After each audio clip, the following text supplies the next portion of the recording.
হ্যাঁ, মিলাদ ভাই, একটা বিষয় আমরা জানতে চাই যে বাংলাদেশে সহ দেশের বাইরে, বিশেষ করে আমি ইংল্যান্ডে আছি, সবাই খুব লিখছেন যে মাননীয় প্রধানমন্ত্রী, সাবেক মাননীয় প্রধানমন্ত্রী কবে বাংলাদেশে আসতে পারেন। এই বিষয়ে কি আপনার তথ্য আছে কিনা, বা এই বিষয়ে কি বলবেন? ধন্যবাদ আপনাকে, ধন্যবাদ দর্শকদেরও। মাননীয় প্রধানমন্ত্রী কবে দেশে ফিরবেন, এটা আসলে যখন উনি ফিরবেন তখন সবাই নিজের চোখেই দেখতে পারবেন, নিজেই জানতে পারবেন। সুতরাং আগ বাড়িয়ে এই ধরনের কথাবার্তা বলার চেয়ে কারো সাথে কাছে যদি সুনির্দিষ্ট তথ্য থেকে থাকে, সেই তথ্যটি তুলে ধরা দরকার, এবং যারা এই কথাটি বলছে তাদেরকে জিজ্ঞাসা করলে আসলে সঠিক উত্তরটি পাবেন। আমি বলছি, মাননীয় প্রধানমন্ত্রী যখন যাবেন তখন সরবেই যাবেন, সম্মানের সাথেই যাবেন, এবং কাউকে রাগ ঢাক করে যাবেন না। সুতরাং এখন সেই প্রশ্ন জিজ্ঞেস করে আসলে এই প্রশ্নের উত্তর আমার পক্ষে, সঠিক উত্তরটি আমার কাছে নেই। ধন্যবাদ মিলাদ ভাই। আমরা এই কারণ প্রশ্নটা করছি, আমরা দেখতে পাচ্ছি যে এই যাবৎকালে কিছু কিছু মিডিয়া, ভারত এবং বাংলাদেশের মিডিয়া এ বিষয়ে বলা, মানে বারবার নিউজ আসতেছে, এবং আমরা দেখতে পেয়েছি যে এমনও বলা হচ্ছে যে মাননীয় প্রধানমন্ত্রী যেদিন ঢাকা এয়ারপোর্টে নামবেন 20 লক্ষ মানুষ তাকে সম্বর্ধনা করবেন, এবং ঢাকা এয়ারপোর্ট থেকে লং মার্চ করে গণভবনে যাবেন, এবং ডক্টর ইউনূসের পতন ঘটবে। এরকম আমরা বিভিন্ন ধরনের বক্তব্য দেখতে পাচ্ছি। কথাটা সত্য যে মাননীয় প্রধানমন্ত্রী যেদিন ঢাকা এয়ারপোর্টে নামবেন, 20 লক্ষ আসলে কম বলেছেন আপনি। সেটা কত লক্ষ হবে আমি বলতে পারছি না, তবে 20 লক্ষ নয়, অনেক বেশি। এবং অবশ্যই তিনি সেভাবেই দেশে ফিরবেন, এটা আমরা আশা করি এবং আমরা বিশ্বাস করি। ধন্যবাদ মিলাদ ভাই। আমরা আরো কিছু প্রশ্ন আমরা আপনার কাছে করব। বিশেষ করে আপনি দেখেছেন বাংলাদেশের বর্তমান যে রাজনৈতিক পরিস্থিতি, গতকালকে 7 জন মানুষ মারা গেছেন। একজন সাংবাদিককে গাজীপুরে কুপিয়ে হত্যা করা হয়েছে, এবং অনেকেই বলছেন এটা সুপরিকল্পিত করা হচ্ছে, বাংলাদেশটাকে গৃহযুদ্ধের দিকে নিয়ে যাওয়ার একটা প্রচেষ্টা হচ্ছে। এ বিষয়ে কি বলবেন? প্রথমত, গতকালকে যে 7 জন বিভিন্ন ভাবে মারা গেছেন, বিশেষ করে একজন সাংবাদিক, যারা সমাজের বিবেক, তাদেরকে চাঁদাবাজির ঘটনা রেকর্ড করার কারণে এবং মানুষকে হেনস্থা করার ঘটনা রেকর্ড করার কারণে তাকে কুপিয়ে গলা কেটে হত্যা করা হয়েছে প্রকাশ্যে সকলের সামনে, এবং সেখানে যে আইন শৃঙ্খলা বাহিনী ছিল সেটাও আপনারা দেখতে পেয়েছেন। এই ধরনের ঘটনা কোনো সভ্য জগতে ঘটতে পারে না। আপনারা এই গত সপ্তাহের একটা রিপোর্ট নিশ্চয়ই দেখেছেন, global centre for democratic governance, কানাডিয়ার একটি সংগঠন, তারা ডকুমেন্টেড 637 জন মানুষকে মবের মাধ্যমে হত্যা করেছে 5ই অগাস্টের 1 তারিখ থেকে শুরু করে 2024-এর 31শে জুলাই পর্যন্ত। এবং রিপোর্টে লেখা আছে যে এটা একটি ইনকমপ্লিট রিপোর্ট, কারণ মিডিয়াতে সেন্সর থাকার কারণে সমস্ত খবর আসেনি, এই জন্য যেগুলো ভেরিফাই করা গেছে সেগুলোই। এটা 2023 সনের যদি রেকর্ডটি আপনি দেখেন, তাহলে দেখবেন সেখানেও মব লিঞ্চিং এ বা মব ভায়োলেন্সে মারা গেছে তাদের সংখ্যা ছিল 51 জন। সেই হিসেবে প্রায় 12.5 গুণ মানুষ এই অগাস্টের 1 তারিখ 2024 থেকে 2024 থেকে 2025-এর 31শে জুলাইয়ের মধ্যে মারা গেছে, 12.5 গুণ বেশি। দেশে আইন শৃঙ্খলা পরিস্থিতি তলানিতে পৌঁছে গেছে। দেশে আজকাল আইন শৃঙ্খলা বাহিনীর উপস্থিতিতেই মৃত্যু হলেও আইন শৃঙ্খলা বাহিনী কিছু বলতে সাহস পায় না। এমনকি বাংলাদেশ সেনাবাহিনীর সামনেও বঙ্গবন্ধু ভবন 32 নম্বর ভাঙা হয়েছে, তারা নীরব দর্শকের মতো তাকিয়ে থেকেছে। এই যদি দেশের আইন শৃঙ্খলার পরিস্থিতি হয়, জঙ্গি সংগঠনগুলো, উগ্রবাদী সংগঠনগুলো প্রকাশ্যে রাজপথে মিছিল করছে, ধর্মীয় উন্মাদনা বেড়ে চলছে, সংখ্যালঘুদের উপর নির্যাতন বাড়ছে, স্কুল কলেজের ছেলে মেয়েদের উপর অনাচার অত্যাচারে 5 লক্ষ শিশু, 5 লক্ষ ছাত্রছাত্রী, তারা তাদের ভবিষ্যৎকে সমৃদ্ধ করার জন্য পড়াশোনা করতো, সেটা বন্ধ হয়ে গেছে। মানুষের জীবন দুর্বিষহ, জিডিপি তলানিতে চলে এসছে এই কত বছরটিতে। বাংলাদেশের 54 বছরের ইতিহাসে অর্থনৈতিক সবচেয়ে বিপর্যস্ত অবস্থায় আছে। বাংলাদেশের মানুষ অসহায় অবস্থায় দিন যাপন করছে, নারীরা তাদের অধিকার থেকে বঞ্চিত হচ্ছে। বাংলাদেশ ব্যাংকের মতো ব্যাংক থেকে নারীদের ড্রেস কোড দিয়ে দেওয়া হয়, পরবর্তীতে চাপের মুখে উইথড্র করা হয়। ফুটবল খেলতে বাধা দেওয়া হয়, রাত্রে ঘর থেকে বেরোতে নিষেধ করা হয়, নারীরা একা চলতে সাহস পান না। এই হচ্ছে বাংলাদেশ। সুতরাং গতকালকে যে একদিনে 7 জন মারা গেছে, সেটাতে আমি আসলে অবাক হইনি, দুঃখ পেয়েছি। আমি প্রত্যেক যারা মারা গেছেন তাদের রুহের মাগফিরাত কামনা করছি, এবং যারা তাদের আমরা ব্যস্তবাসী হোক বা স্বর্গবাসী হোক, যারা যে ধর্মের সেটা হবে, এবং তার পরিবারের প্রতি সমবেদনা জানাচ্ছি। এবং সাথে সাথে জনগণকে এটুকু বলছি যে এই অবস্থা থেকে মুক্তি পেতে হলে অবশ্যই জনগণকে রুখে দাঁড়াতে হবে, ঐক্যবদ্ধ হতে হবে, এবং সকল অনাচার, অনিয়ম, অনীতি এবং দুর্নীতি, ঘুষ যে বেড়ে গেছে তাদের বিরুদ্ধে সোচ্চার হতে হবে। জনগণের বয়স যখন বাড়বে তখনই শুধুমাত্র এই সরকার, যারা অবৈধভাবে, অনির্বাচিতভাবে, অসাংবিধানিকভাবে ক্ষমতা দখল করেছে, তারা হয়তো ছেড়ে চলে যাবে। দাবি একটি, সকল দলের অংশগ্রহণে নিরপেক্ষ নির্বাচন তত্ত্বাবধায়ক সরকারের অধীনে। এটা কি আদৌ সম্ভব? মিলাদ ভাই, আমি একটু এই বিষয়ে একটু বলি যে আপনি দেখেছেন যে জুলাই সনদ ঘোষণা করা হয়েছে, সেই জায়গায় বাংলাদেশ স্বাধীনতা যুদ্ধে বঙ্গবন্ধুর নাম নেই এবং ইতিহাস অনেকটা বিকৃত করা হয়েছে। পাশাপাশি ওই দিনই ওরা জুলাই যে উৎসব করেছে, সেই উৎসব হয়তো আপনি দেখেছেন, ভিডিও ভাইরাল হয়েছে, যে সাংস্কৃতিক অনুষ্ঠান হচ্ছে, সেই অনুষ্ঠানে প্রথম দিকে মিউজিক ছাড়া গান বেজেছে, যেটা জামাতে চায়। পরবর্তীতে আমরা দেখেছি যে বিটিভিতে যে লাইভটা হয়েছে, আপনি দেখেছেন কিছু ভাষা ব্যবহার করে যে গানগুলো হয়েছে, এটা অনেকেই বলছেন এটা সুপরিকল্পিত করা হচ্ছে। এই বিষয়গুলা কিভাবে দেখছেন আপনি? প্রথমত, জুলাই সনদ একটি ভুলে ভরা, অপরিপক্ক, অদূরদর্শী একটি রচনার মতো হয়েছে।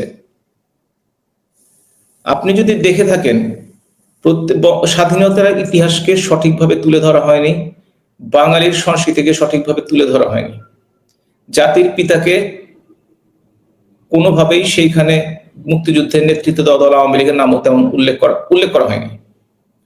পরবর্তীকালে আপনি যদি 19, 20, 21 অনুচ্ছেদ দেখে থাকেন বর্তমান কালের, দেখবেন মিথ্যাচারে ভরপুর, এবং প্রত্যেকটি অনুচ্ছেদে প্রতিহিংসার আগুন দাও দাও করে জ্বলছে। এবং জামাত যে বাংলাদেশের স্বাধীনতা যুদ্ধে বিরোধী করেছে রাজাকার, আলবদর, আলসামস, আলবদর হিসেবে, তাদের সেটা চিত্রায়িত করা হয়নি। সুতরাং এই সনদটি নিয়ে খুব একটা চিন্তা ভাবনা করার দরকার নেই। কিছুদিন দায়িত্বে আছে, ক্ষমতায় আছে, তারা নিজের শক্তি প্রদর্শন করার চেষ্টা করছে। জনগণের কি শক্তি সেটা তারা কিছুদিনের মধ্যে টের পাবে বলে আমার ধারণা।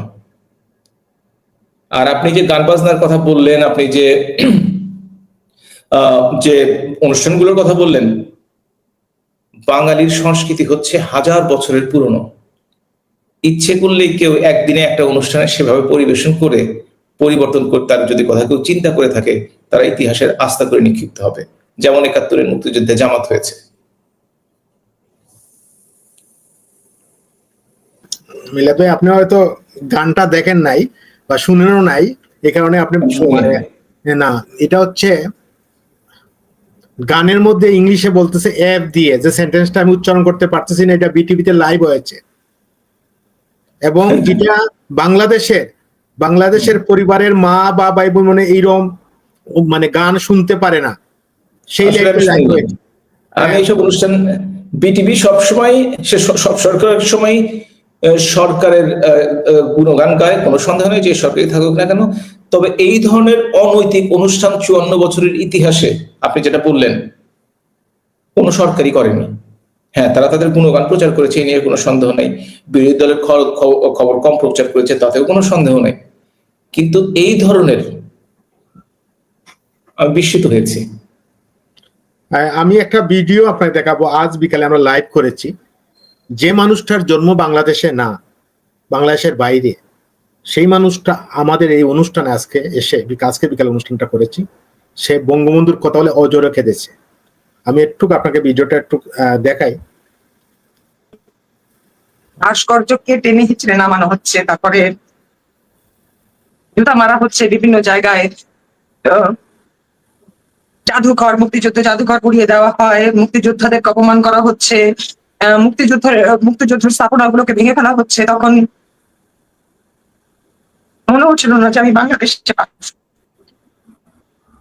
আর যে মুহূর্তে ৩২ নাম্বারটা ভাঙা হয়, তখন মনে হচ্ছিল যে আমার ঘর ভেঙেছে, আমার সম্ভবত সাউন্ড আমার সবকিছু ভেঙে দিয়েছে, আমার সব আশা, আমার সবকিছু ধূলিসাৎ করে দিয়েছে। কারণ ওই 32 নাম্বার শুধু একটা বাড়ি নয়, ওই 32 নাম্বারে এই বাংলাদেশ শুরুর রচনা হয়েছে। এই দেশটা যে সৃষ্টি হয়েছে, এই দেশ বাংলাদেশ একটা ল্যান্ড, একদম একটা স্বাধীন দেশ, এটা রচনা শুরু হয়েছিল 32 নম্বর বাড়ি থেকে, বঙ্গবন্ধুর বাড়ি থেকে। এই ইতিহাসের রচনা, বিভিন্ন রকমের রচনা, বিভিন্ন কাথার, বিভিন্ন গল্প, ছোট বড় সব কিছু বাংলাদেশকে নিয়ে জড়িত। সব ডিসিশন, যুদ্ধ কিভাবে জয় হবে, না হলে কি হবে, সবকিছু 32 নাম্বার বাড়িকে কেন্দ্র করে। 32 নাম্বার বাড়ি শুধু শেখ মুজিবের বাড়ি নয়। 32 নাম্বার ভাঙা মানে শেখ মুজিবের বাড়ি ভাঙা হয়নি। 32 নাম্বার ভাঙা মানে আমাদের বাঙালি হৃদয় ভাঙা হয়েছে। 32 নাম্বার ভাঙা মানে বাংলাদেশকে ভাঙা হয়েছে, বাংলাদেশের ইতিহাসকে ভাঙা হয়েছে। এবং একজন বাঙালি যে বাংলাদেশকে মনে প্রাণে ধারণ করে, সেই ব্যক্তির জন্য এই দিনটা কি দিন ছিল আপনি চিন্তা করেন, আপনি ভেবে দেখেন। Take 5 minutes and think about it. Give yourself a time to think যে আমাদের কেমন লাগতে পারে। আমরা বাংলাদেশকে ধ্বংস হতে দেখেছি, 32 নাম্বার ভাঙতে দেখিনি, আমরা বাংলাদেশ ভাঙতে দেখেছি, পুরো একটা রাষ্ট্রকে ভাঙতে দেখেছি। যে রাষ্ট্রকে জন্ম দেওয়ার জন্য, যে রাষ্ট্রকে বাঁচানোর জন্য, গোলামি থেকে মুক্তি দেওয়ার জন্য 30 লক্ষ শহীদ জীবন দিয়েছে, 2 লক্ষ বীরাঙ্গনা তার সম্মান দিয়েছে, সম্ভ্রম দিয়েছে, তাদের সবকিছু উজাড় করে দিয়েছে। সেই লাখো শহীদের রক্তকে পদদলিত হতে দেখেছি, পুড়ে যেতে দেখেছি 32 নম্বরের সাথে। কারণ এতগুলো মানুষ আছে এই স্মৃতির সাথে।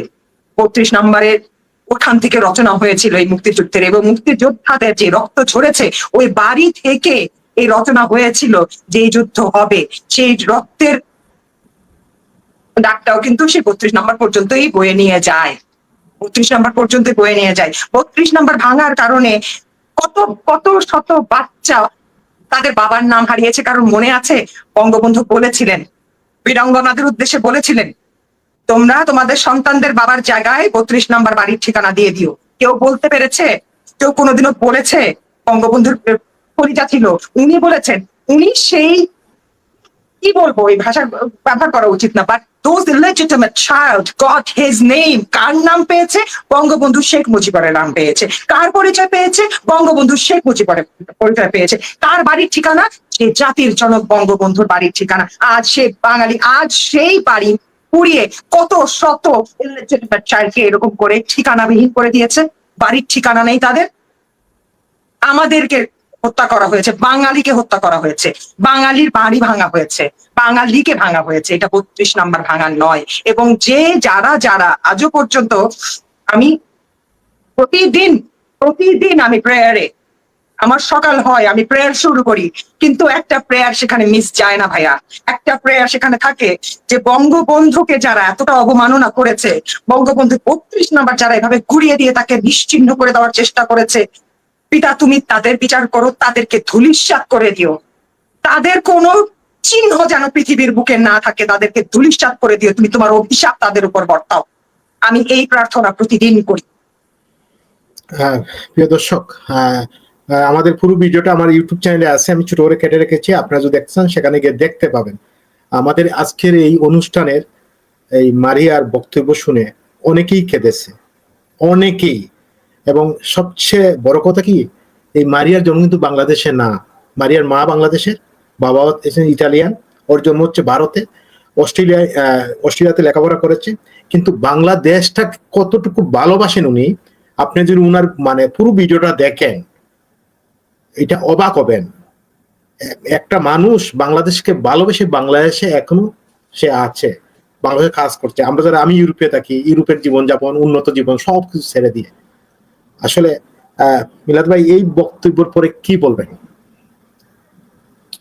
উনি যে কথাগুলো বলেছেন, উনি আমাদের মনের কথাগুলো বলেছেন, এবং বাঙালি সংস্কৃতি, মুক্তিযুদ্ধের পক্ষের শক্তির তিনি নিজের মনের কথাই বলেছেন। তিনি আবেগী হয়েছেন, মানুষকে আবেগিত করেছেন। তাকে ধন্যবাদ জানাই যে তিনি গুছিয়ে সুন্দর করে সকলের মনের ভাষা তুলে ধরার জন্য। আসলে বাংলাদেশে যে অবস্থা, মিলাদ ভাই, আমরা আসলে এখনো দেখতে পাচ্ছি, বা আমাদের দর্শক অনেকেই কমেন্টস করছেন, আমি আসলে দেখাবো, অনেকেই চাচ্ছেন যে আপনারা যারা আওয়ামী লীগের নেতৃবৃন্দ আছেন, আমি জানি গতকাল আমার সাথে কথা হয়েছে আওয়ামী লীগের কেন্দ্রীয় নেতা কয়েকজনের, আওয়ামী লীগের কেন্দ্রীয় বৈঠক চলছে, একটা হয়তো বড় সিদ্ধান্ত চলে আসতে পারে এবং হয়তো বা আন্দোলনে যেতে পারে। এই বিষয়ে যারা আপনাদের সমর্থক সদস্য আওয়ামী লীগের, তাদের উদ্দেশ্যে কি বলবেন?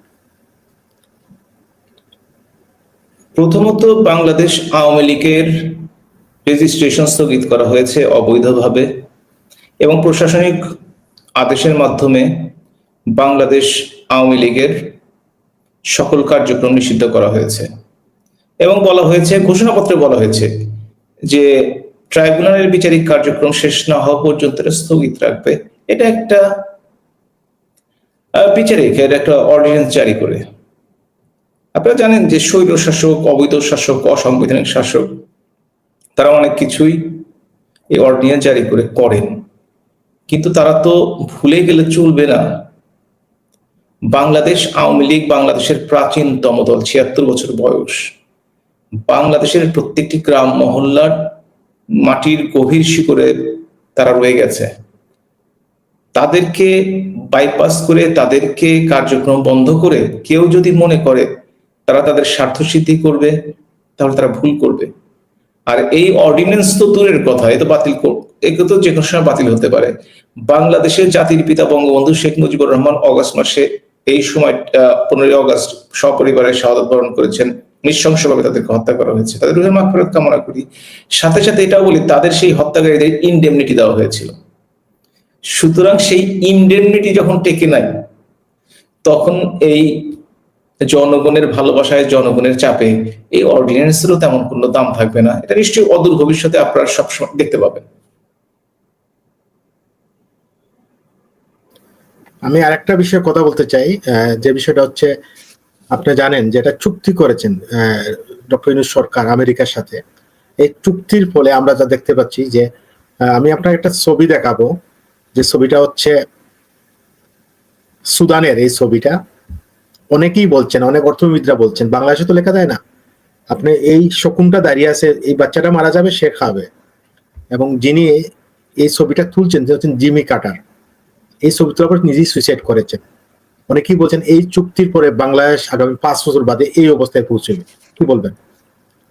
প্রথমে আপনি একটা ব্যাপার খেয়াল করে দেখেন, চুক্তিটি যে করেছে তার আগে এনডিএ বা নন ডিসক্লোজার এগ্রিমেন্ট স্বাক্ষর করেছে। অর্থাৎ চুক্তি করার বৈধতা না থাকা সত্ত্বেও এই অনির্বাচিত সরকার একটি চুক্তি করেছে এবং সেটা যাতে জনসমক্ষে না আসে সেজন্য নন ডিসক্লোজার এগ্রিমেন্ট স্বাক্ষর করেছে।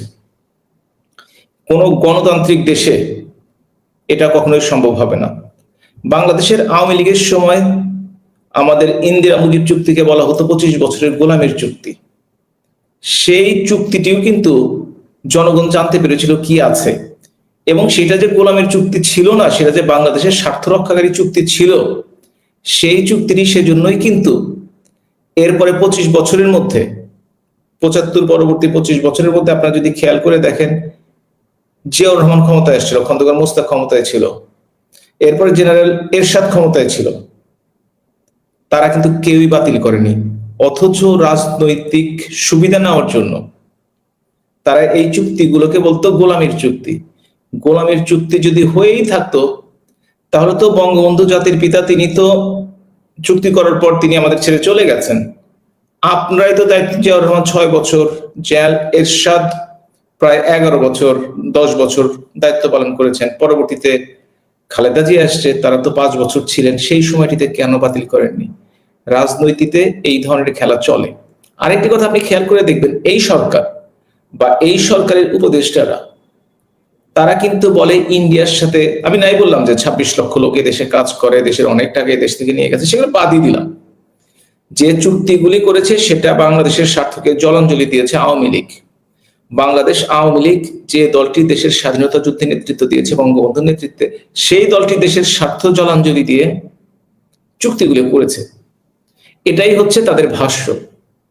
তর্কের খাতিরে যদি সেটাও বলা হয় ঠিক আছে, সেটা যদি আওয়ামী লীগ করে থাকে, তাহলে আজকে 1 বছর পূর্তি হচ্ছে আপনাদের ক্ষমতার, আপনাদের দায়িত্বের, আপনারা একটা চুক্তিও জনসমক্ষে প্রকাশ করেননি, বা একটা চুক্তির একটা লাইনও আপনারা বদলাননি, বা একটা চুক্তি আজকে পর্যন্ত বাতিল করেননি। কেন? কারণটি হচ্ছে মানুষকে ধোঁকা দেওয়ার জন্য, মানুষের সাথে বিশ্বাসঘাতকতা করার জন্য, মানুষকে বিভ্রান্ত করার জন্য এই ধরনের কথাগুলো বাজারে গুজব হিসেবে ছড়ানো ছিল। এবং স্বাভাবিকভাবে এই ইন্টারনেটের যুগে গুজবগুলোকে মানুষ বারবার শুনতে শুনতে বিশ্বাস করেছিল হয়তো বা কিছু। সেজন্যই আজকের সরকার ক্ষমতা নিয়েছে, কিন্তু তারা ক্ষমতায় আসার পর একটি কাজও তারা করেনি, বরঞ্চ আদানির সাথে আমাদের বিদ্যুৎ চুক্তি যেটি হয়েছিল সেটা থেকে সুবিধা নেওয়ার জন্য বাংলাদেশের আওয়ামী লীগ সরকার সেই টাকাটা বন্ধ করে রেখেছিল, যে আলোচনার মাধ্যমে একটা সিদ্ধান্ত পৌঁছে সেই বকেয়াটা দিয়ে দেওয়া হবে। অথচ এই নতজানু ইউনূস সরকার ইন্ডিয়ার কাছে নতজানু হয়ে তারা কিন্তু পুরো টাকাটাই দিয়ে দিয়েছে, কোনো প্রকার চুক্তি পরিবর্তন করা ছাড়াই বা কোনো প্রকার নেগোসিয়েশন ছাড়াই। আর আমেরিকার কথা যেটি বললেন, তারা তো শুধু এনডিএ করেনি, তারা 25টি বিমান কেনার জন্য অঙ্গীকারাবদ্ধ হয়েছে। $302 তারা গম কিনে আনছে পার টন, মেট্রিক টন আমেরিকা থেকে। তারা বাংলাদেশের গার্মেন্ট, যেটা আমাদের লাইফ লাইন ইকোনমির 15% আগে ছিল ট্যাক্স, এখন সেটা তার সাথে 20-21 যোগ হয়ে 36.5 ভাগ, যেটা বাংলাদেশের অর্থনীতির মেরুদণ্ডকে ভেঙে দিবে। এর সাথে যোগ হয়েছে শুনেছি এখন নাকি তাল তোলা হচ্ছে যুদ্ধ বিমানও কেনা হবে, এবং সাথে সাথে বাংলাদেশ থেকে 110টি পণ্য বিনা শুল্কে আমেরিকায় যাচ্ছে। অর্থনীতিকে ধ্বংস করে দেওয়ার জন্য, দেশকে পঙ্গু করে দেওয়ার জন্য, লোভী সরকার দীর্ঘ সময় ক্ষমতায় থাকার জন্য, তাদের ক্ষমতার মসনদকে পাকাপোক্ত করার জন্য এই কাজগুলো করে যাচ্ছে। কিন্তু বাংলাদেশের জনগণকে এই সময় বোকা ভাবা ঠিক হবে না। বাংলাদেশের জনগণকে এই সময় ডিজিটাল যুগে কিছু বোঝে না, যা বলবো সেটাই বুঝবে, সেটাও বলা ঠিক হবে না। সেই জন্যই কিন্তু জনগণ বলতে শুরু করেছে শেখ হাসিনাই ভালো ছিল, আগেই ভালো ছিলাম। জি, আরেকটা বিষয় আমি আপনাদের প্রশ্ন রাখতে হয়, দর্শকরা অনেক প্রশ্ন রেখেছেন। একটা বিষয় মিলাদ ভাই, আপনি বাংলাদেশের মিডিয়া যেভাবে কথা বলছিলেন দীর্ঘ 5 বছর যাবত, এবং অনেক তথ্য আপনি দিয়েছেন, এখনো দিয়ে যাচ্ছেন, কিন্তু একটা তথ্য আমাদেরকে অবাক করে, যে তথ্যটা হচ্ছে যে প্রধানমন্ত্রী শেখ হাসিনার যে আপনার এই যে মানে মানে মানে মানে বলবো যে দেশ ছাড়তে হলো, এই বিষয়গুলো কি আপনাদের কাছে কোনো তথ্য ছিল, বা এই বিষয়ে মানে কিছু কি বলবেন? আমরা এটাকে আসলে দেখা হয় জাতীয় এবং আন্তর্জাতিক ষড়যন্ত্র, সাথে বিশ্বাসঘাতকতার ইতিহাস। বাংলাদেশে তো নওয়াব সিরাজউদ্দৌলা থেকে শুরু করে মীর জাফরের অভাব হয়নি, খন্দকার মোস্তাকদের কখনোই অভাব হয়নি। সুতরাং এইখানেও সেই ব্যাপারটি ঘটেছে। যারা প্রতিশ্রুতি দিয়েছিল সংবিধান রক্ষার, যারা শপথ নিয়েছিল সংবিধান রক্ষার, যারা শপথ নিয়েছিল সরকারকে রক্ষা করার জন্য, তারা তাদের শপথ ভঙ্গ করে, ষড়যন্ত্র করে, বিশ্বাসঘাতকতা করে তারা জননেত্রী শেখ হাসিনাকে দেশ থেকে চলে বাধ্য করেছেন। আমি একটা তথ্য দিতে চাই। আমরা প্রবাস দর্পণ, আমাদের একটা টিম কাজ করছে এই বিষয়ে। আমি একটা প্রাথমিক তথ্য দিতে চাই। কিছু প্রশ্ন আমাদেরকে বারবার বা আমাদের দর্শকরা করেন। আমাদের সাংবাদিক নাইমুল ইসলাম খান, উনি যখন প্রধানমন্ত্রীর প্রেস সচিব হলেন, মাত্র 29 দিন ছিলেন উনি, এবং 29 দিনের মাথায় প্রধানমন্ত্রী শেখ হাসিনাকে বাংলাদেশ ছাড়তে হলো। অনেকেই বলছেন যে নাইমুল ইসলাম খান, আমরা জানি, আমরা যারা সংবাদ কর্মী হিসেবে কাজ করেছি বাংলাদেশে, বা আমরা জানি 3-4 বছর আগেই উনি কিন্তু বিএনপির কথা বলতেন। হঠাৎ করে 2 বছর আগ থেকে শুরু করলেন আওয়ামী লীগের গুণগান গাওয়া, প্রধানমন্ত্রীর গুণগান গাওয়া, আর এবং সাথে সাথে হয়ে গেলেন প্রেস সচিব। এবং সবচেয়ে অবাক বিষয় হচ্ছে, আমি এই জন্য বলছি, আপনি মিডিয়ায় কথা বলেন, প্রধানমন্ত্রীর সাংবাদিক সম্মেলন যদি আপনার কভার করতে হয়, নিয়ম হচ্ছে যে সাংবাদিকরা প্রশ্নগুলো প্রেস সচিবকে দিয়ে দেন, কি কি প্রশ্ন করবেন। তাহলে কিভাবে ওই যে রাজাকার বিষয়ে যে প্রশ্নটা উঠেছিল, যে কারণে আন্দোলনটা হয়েছিল, এটা কি নাইমুল ইসলাম খান জানতেন না? এই প্রশ্নটা দিলে আন্দোলনের সময় এই ঘটনা ঘটবে, এ বিষয়ে কি বলবেন? প্রথমত ব্যক্তির বিরুদ্ধে বা ব্যক্তির পক্ষে কথা বলবো না, এবং যে ব্যাপারটি আমি জানি না সেই ব্যাপারটি নিয়ে আমি আসলে কোনো মন্তব্য করা ঠিক হবে না। তবে আমি তাদের একটি জামাতের অনুষ্ঠানে এই 5 অগস্ট পরবর্তী সময় এক টেবিলে বসে দেখেছি এবং আমি শুনেছি দেশের সকলে যখন দেশের বাইরে তিনি তখন দেশের মধ্যেই আছেন, এইটুকু আমি বলতে পারবো। আমরা প্রিয় দর্শক, আমরা আমাদের কাছে অনেক তথ্য আছে, আমরা নিয়ে আসতেছি, আমরা অনেক বিষয় আমরা নিয়ে আসবো। একটা বিষয় আমি, দর্শকরা বলতেছেন এটা আওয়ামী লীগের চ্যানেল, বা এটা আওয়ামী লীগের চ্যানেল না, এখানে বিএনপি আসে, সবাই এসে কথা বলে।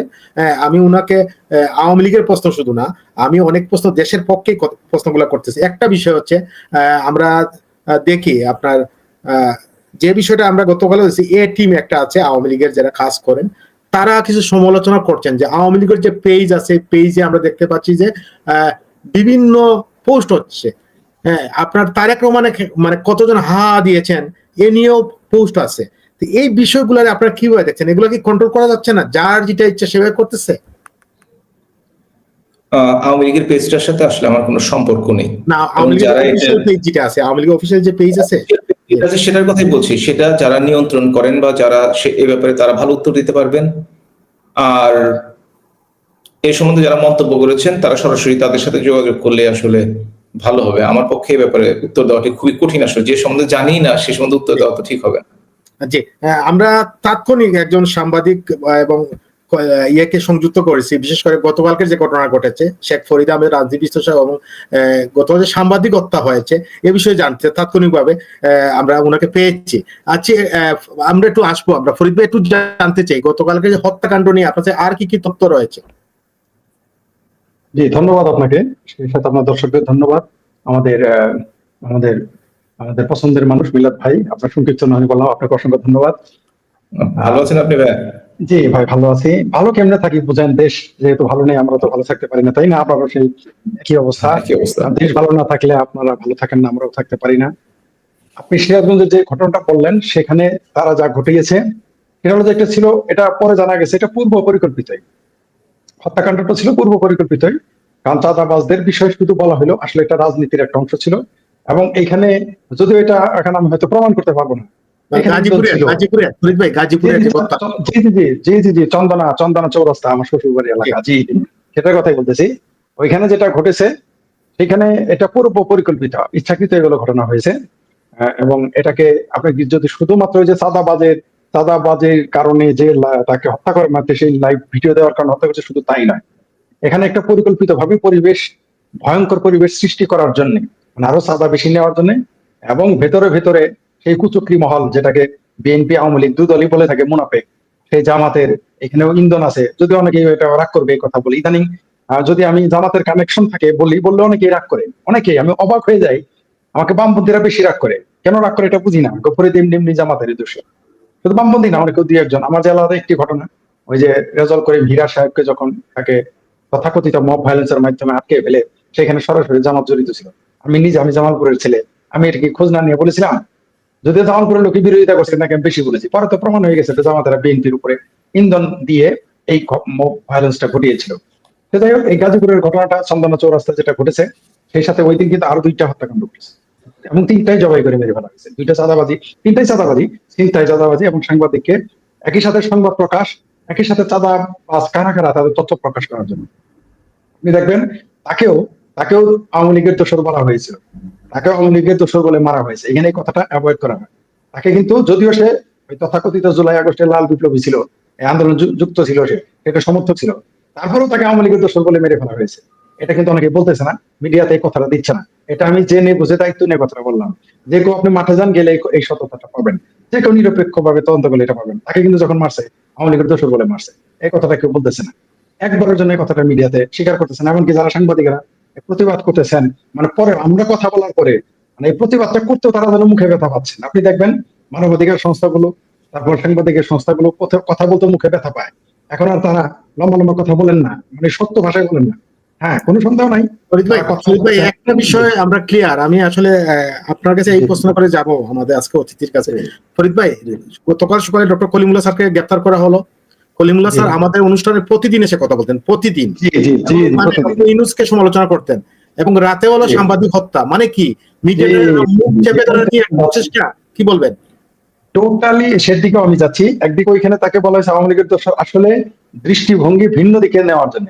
আপনি দেখেন কলিমুল্লাহ স্যারের ঘটনাটাকে অনেকটা বলতে পারেন যদি ধামাচাপা দিতে পারেন নাই। কলিমুল্লাহ স্যারের গ্রেপ্তারের ঘটনা কিন্তু আগে ফেসবুকে আসছে, আগে সামাজিক যোগাযোগ মাধ্যমে আসছে, মূল পত্রিকাগুলোতে আসে নাই, মিডিয়াতে আসে নাই।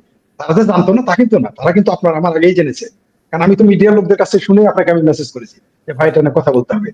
তারা তো আমাদের আগে জানে, তারা হয়তো ভয়ে বা লোভে বিভিন্ন কারণে তারা অসহায় বলতে পারতেছিল না, মিডিয়াতে আগে এসেছে। আর আপনি দেখলেন যে কলিমুল্লাহ স্যারকে গ্রেপ্তার করা, কলিমুল্লাহ স্যারও কিন্তু এই সরকারের সমর্থক ছিলেন, তারপরে দেখেন তাকে গ্রেপ্তার করা হলো, তারপরে এই 3টা খুন একই দিনে, এবং একটা সরাসরি সাংবাদিক খুন। এবং আপনার কাছে আসবো মিলাদ ভাই আমার 45 মিনিট প্রোগ্রামের কথা বলছিলেন। আমি মিলাদ ভাইয়ের আমি একটু এর সাথে একটু যোগ করে নিই।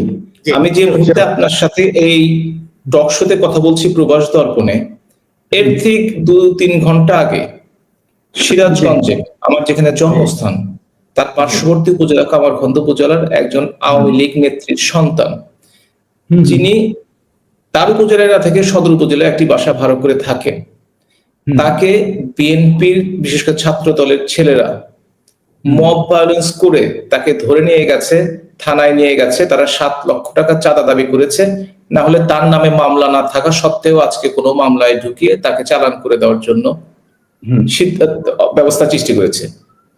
তাদের সাথে যোগাযোগ করে জানতে পারলাম যে তার বাবা মারা গেছে অনেক বছর আগে, মা অনেক কষ্টে ছেলেদের বড় করেছে।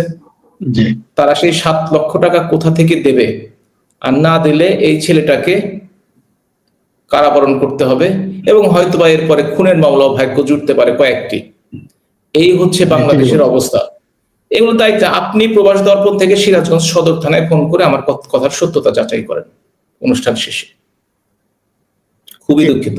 জি মিলাদ ভাই, আমরা আপনাকে বলছেন 45 মিনিট, আমি আর ফরিদ ভাই আমরা আরো কথা বলবো। আমরা শেষের দিকে আপনারা জানতে চাই, এই যে ডক্টর কলিমুল্লাহ স্যারকে গ্রেপ্তার করা হলো, পাশাপাশি যে সাংবাদিকতা, এটা কি হচ্ছে কি মিডিয়াকে মুখে চেপে ধরা, যে কথা বলতে পারো না, কথা বলে মেরে ফেলবো নতুবা গ্রেপ্তার করবো, কি বলবেন? জবাই করবো এইভাবে বলেন, জবাই করবো। আপনি যদি দেখে থাকেন বাংলাদেশে সংখ্যাটা 167, যে তাদের প্রফেশনাল কার্ড, অ্যাক্রিডিটেশন কার্ড বাতিল করা হয়েছে, সন্দেহ আছে কোনো? 300 সাংবাদিকের নামে, কমপক্ষে 300 সাংবাদিকের নামে মামলা এবং হত্যা মামলা দেওয়া হয়েছে। 5 জন প্রখ্যাত সাংবাদিক, মফস্বল সাংবাদিক না, কোনো মাঝারি মানের সাংবাদিক না, জাতীয় পর্যায়ের সাংবাদিককে মিথ্যা হত্যা মামলায় জেলে পুরে রাখা হয়েছে। বাংলাদেশের বহুল প্রচলিত পত্রিকাগুলোর মধ্যে, বহুল প্রচলিত পত্রিকা প্রথম আলো বলেন, ডেইলি স্টার বলেন, এগুলোকে ভেঙে ফেলার জন্য এর সামনে গরু জবাই করে চেষ্টা করা হয়েছিল। বাংলাদেশের সময় টিভিতে আপনি জানেন একজন সমন্বয়কের হুমকিতে কতজনের চাকরি গেছে। আপনি জানেন যে কতগুলো টিভির মালিকানা পরিবর্তন হয়েছে এবং তাদের চিফ নিউজ এডিটর এগুলো চেঞ্জ হয়ে গেছে। বাংলাদেশের অন্যতম মুক্তিযুদ্ধের পক্ষের শক্তির মুখপাত্র হিসেবে জনকণ্ঠ কাজ করত, সেই জনকণ্ঠ সমন্বয়ক এবং আর্মির অফিসার মিলে দখল করে নিয়েছে। এই যদি বাংলাদেশের সংবাদপত্রের অবস্থা হয়, তাহলে কোন সাংবাদিকের মাথায় বা কোন মালিকের মাথায়, ঘাড়ে 2টো মাথা আছে, যারা সত্য কথা লিখবে। আর এরপরে তো সেন্সরশিপ আছেই। এক সেন্সরশিপ আসে ছাত্রদের কাছ থেকে, আরেক সেন্সরশিপ আসে সরকারের কাছ থেকে। সুতরাং তারা এই সত্যগুলো প্রকাশ করবে কিভাবে? আমি কিন্তু একটু আগে আপনাকে বলেছিলাম যে global centre for democratic governance, Canadian একটি সংগঠন, তারা বাংলাদেশে অগাস্ট 1 তারিখ 2024 থেকে 2025 জুলাই 31 তারিখ পর্যন্ত 637 জনকে যে পিটিয়ে কুপিয়ে হত্যা করা হয়েছে মব ভায়োলেন্সের মাধ্যমে, তার একটা লিস্ট প্রকাশ করেছে, কিন্তু তার একটা ফুটনোট দিয়েছে ইটস ইনকমপ্লিট। কারণ বাংলাদেশের যে ধরনের সেন্সরশিপ আছে তাতে এই সংখ্যাটি অনেক গুণ বেশি হবে মনে হয়, তবে আমাদের কাছে প্রমাণ না থাকার জন্য সেগুলো উল্লেখ করা গেল না। অর্থাৎ 637 জনের প্রমাণ তাদের হাতে আছে। এই হচ্ছে বাংলাদেশের বর্তমান অবস্থা। এবং এটা ফরিদ ভাই যেভাবে ব্যাখ্যা বিশ্লেষণী করুন না কেন, এর চেয়ে উনি কঠোরভাবে বলেন আমি জানি, কিন্তু এই কঠোরতাই সর্বশেষ কঠোরতা না আসলে। এবং জোরালো এই কথাগুলো কিন্তু যারা আজকাল দায়িত্বে আছে তাদের কানে পৌঁছে না। তারা ভাবছেন কিভাবে তাদের ব্যবসা বাড়ানো যাবে, কিভাবে অল্প সময়ের মধ্যে এপিএসদের দিয়ে টাকা ইনকাম করে দ্রুত ধনী হওয়া যাবে, কিভাবে তদবিরবাজি, টেন্ডারবাজি, বিভিন্ন দলকে সাথে নিয়ে চাঁদাবাজি করে কিভাবে দেশের সর্বনাশ ঘটানো যাবে। কারণ তারা জানে এই ধরনের সরকার বেশি দিন টেকে না, তারা জানে এই ধরনের কাজকর্ম করে জনপ্রিয়তা ধরে রাখা যায় না। এনসিপির অবস্থা তো বুঝতেই পারছেন, নিজেরা 10-12 জন লোক ছাড়া তাদের কোনো লোক আছে বলে আমার মনে হয় না। অথচ কি শান শওকতের সাথে রূপায়ণ টাওয়ার, কি শান শওকতের সাথে কক্সেস বাজারে 18,000 টাকার রুম ভাড়া নিয়ে থাকেন। অবশ্যই এটা দোষ দিব না আমি, তারা যাকে প্রধান করেছে তিনি 6 কোটি টাকা লন্ডনে এসে ব্যক্তিগত কাজে তারেক জিয়ার আসার জন্য হোটেলেই খরচ করেছেন। সুতরাং 6 কোটি টাকার তুলনায় 18,000 টাকা খুব বেশি টাকা না একটা রুমের জন্য, যেটা 40 লক্ষ টাকা ছিল ডক্টর ইউনূসের শুধুমাত্র নিজের রুমের ভাড়াটি। সুতরাং এই নিয়ে বেশি কথা বলা যাবে না। জনগণ দেখছে, জনগণ ফুসছে, জনগণই এর জবাব দেবে বলে আমার ধারণা। জি, ধন্যবাদ। কৃতজ্ঞতা হাবিব ভাই। আপনার মনে হয় একটা প্রোগ্রাম আছে, আমরা ধন্যবাদ জানাই। আর যদি আপনি থাকেন খুব ভালো হয়। আপনাদের অসংখ্য ধন্যবাদ এবং ফরিদ ভাইকে ধন্যবাদ, দর্শকদের ধন্যবাদ। সাথে সাথে ভবিষ্যতে আবার ডাকলে ইনশাআল্লাহ আসবো। তবে আজকে এখানে বিদায় নিচ্ছি। সবাইকে অসংখ্য ধন্যবাদ। জি, ধন্যবাদ হাবিব ভাই। আমরা যাবো, আমাদের সাথে আছেন শেখ ফরিদ ভাই। ফরিদ ভাই, আমরা যে বিষয়টা নিয়ে মানে কথা বলতে চাচ্ছিলাম, এবং আমরা যেভাবে হত্যা, খুন, গুম, চাঁদাবাজি, রাজধানী এবং বাংলাদেশের পরিবেশ পরিস্থিতি নষ্ট করা হচ্ছে, এটা কিসের লক্ষণ, কিসের আলামত? এটা আসলে কি বাংলাদেশে নির্বাচন হবে? ধন্যবাদ আপনাকে, সেই সাথে আপনার দর্শকদেরকে অসংখ্য ধন্যবাদ। আপনি যেটা বললেন, আমরা তো শুরু থেকে সংশয় প্রকাশ করে আসতেছি যে বাংলাদেশে আদৌ নির্বাচন হবে কিনা। তারা যে ঘোষণাটা দিয়েছে ফেব্রুয়ারি মাসের মাঝামাঝি সময় তারা নির্বাচন করবে, 17 তারিখ নাকি গত 19 তারিখ বলেছে। আপনি দেখেন সবে মাত্র আগস্ট মাস, তাহলে August, September, October, November, December, January, February, যথেষ্ট সময়। এই যথেষ্ট সময়ের মধ্যে যে খুব বুদ্ধি সম্পন্ন জামাত এরা যে কি কি ঘটাবে তার একটা উদাহরণ আপনাকে আমি দিই। চরমনাই পীরকে দিয়ে বিএনপিকে যেভাবে গালিগালাজ তারা 1.5 মাস যাবত শুরু করেছে, আপনি দেখতে পাচ্ছেন। চরমনাই পীর কিন্তু এর আগে কোনোদিনই বিএনপিকে এভাবে গালিগালাজ দেয়নি, এভাবে গালাগালি কোনোদিনই করে নাই। কিন্তু এরা কেন শুরু করলো? জামাত কিন্তু গালাগালি সরাসরি এভাবে নামে, তারা অন্যভাবে 2-4 জন করে এরকম স্ট্রিক্টলি অফিসিয়ালি, মানে দলের প্রধান হিসেবে গালাগালি কিন্তু বিএনপিকে করে নাই। কাকে নামিয়েছে? এই চরমনাই পীরকে। কোন চরমনাই পীর? যে পীর বলেছিল, হে আল্লাহ, জামাতে ইসলামের হাত থেকে তুমি ইসলামকে বাঁচাও। ময়মনসিংহ টাউন হল মোড়ে অনেক ট্যাঙ্কের নিচে লম্বা একটা দেয়াল আছে, সেখানে আমি মাসের পর মাস না বছর পর বছর এই লেখাটা দেখেছি।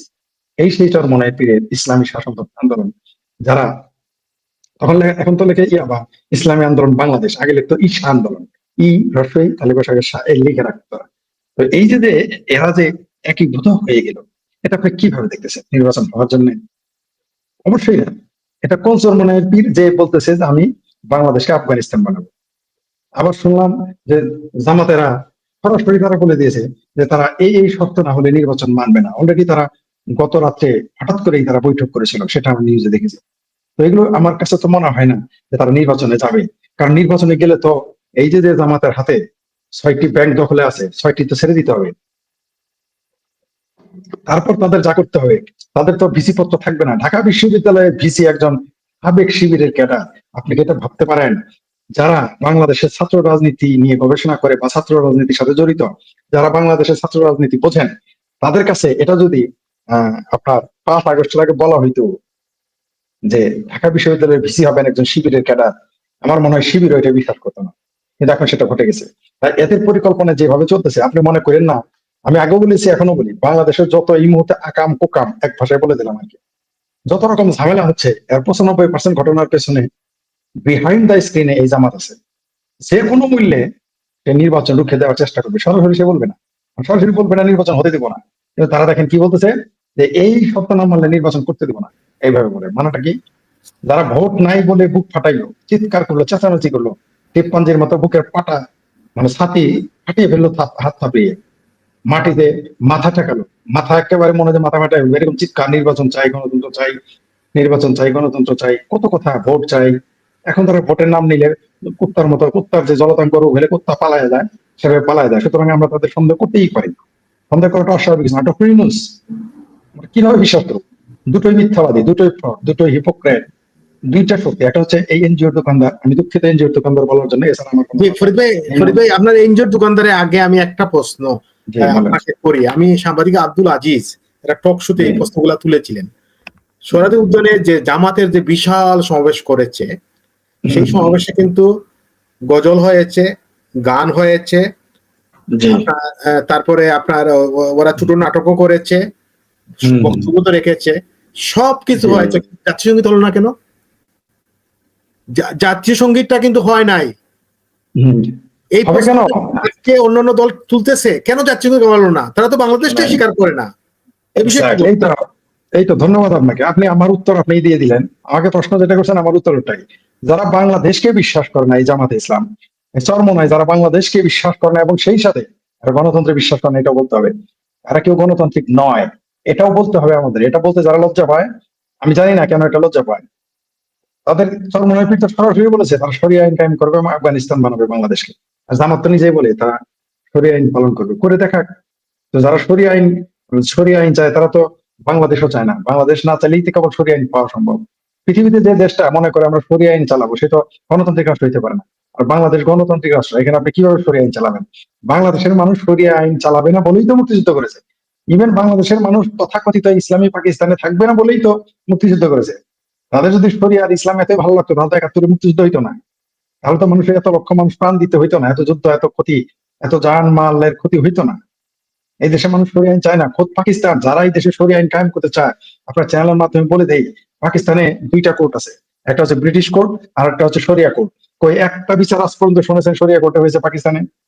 তো বাংলাদেশের এই রাজাকার আল বদর আল শামসের যারা রুহানি আওলাদ, তাদের পাকিস্তানিদের সাথে কি তারা বড় পাকিস্তানি? এই 75 বছর বয়স হয়ে গেছে পাকিস্তানের, এবং নাম তার ইসলামী প্রজাতন্ত্র পাকিস্তান। সেই পাকিস্তানে একটা বিচার এখনো শরিয়া করতে হয় না কেন? এই যে মুফতি তারেক মাসুদ এসেছিল, বাংলাদেশের মানুষ কিন্তু এগুলো জানে না। এগুলো বাংলাদেশের বুদ্ধিজীবীরা বলতে চায় না, লজ্জা পায়। কারণ তাদের মার্কেট কমে যাবে, তাদের টিভিতে ডাকবে না।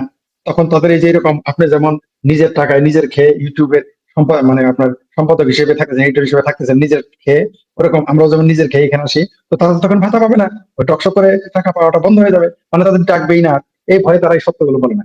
এই যে তারেক মাসুদ আসলো, একটা লোক কেন প্রশ্ন করলো না তোমরা ইসলামী পাকিস্তান, জামাত বাংলাদেশে ইসলামী পাকিস্তান কাম করতে চায়? এই জামাতের হেডকোয়ার্টার লাহোর।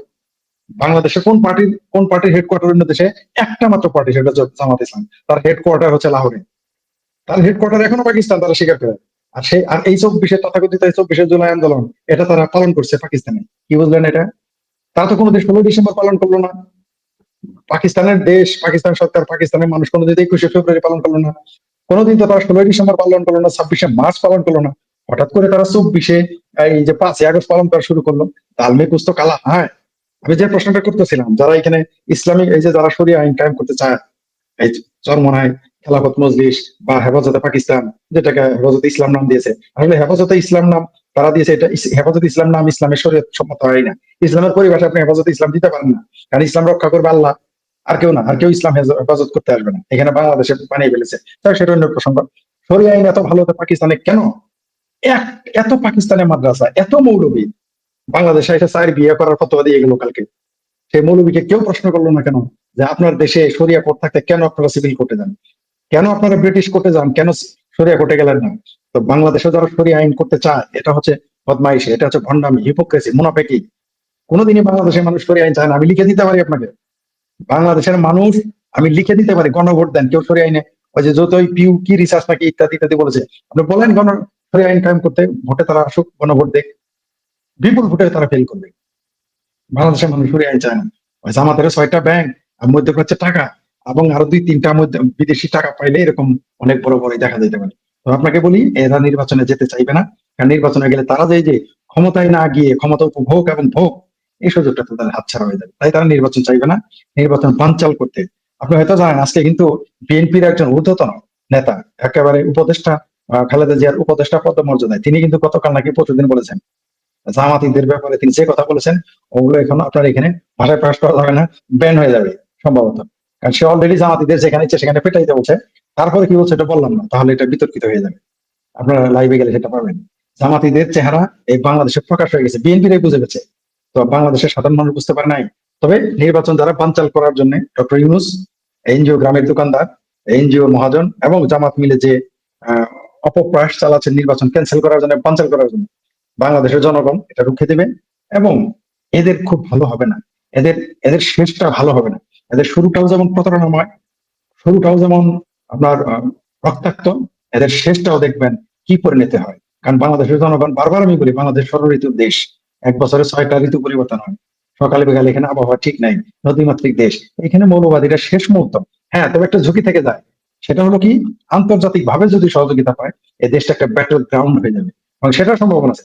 আমি আবারও বলি যে বাংলাদেশটা আফগানিস্তান হবে না, বাংলাদেশটা ইরান হবে না, কিন্তু যা হবে তা হলো বাংলাদেশটা একটা যুদ্ধক্ষেত্র হিসেবে পরিণত হবে। বিভিন্ন পরাশক্তি এবং মৌলবাদীদের একটা সংঘর্ষের স্থান, এখানে আবার নতুন করে কোনো কিছু হয়ে যেতে পারে।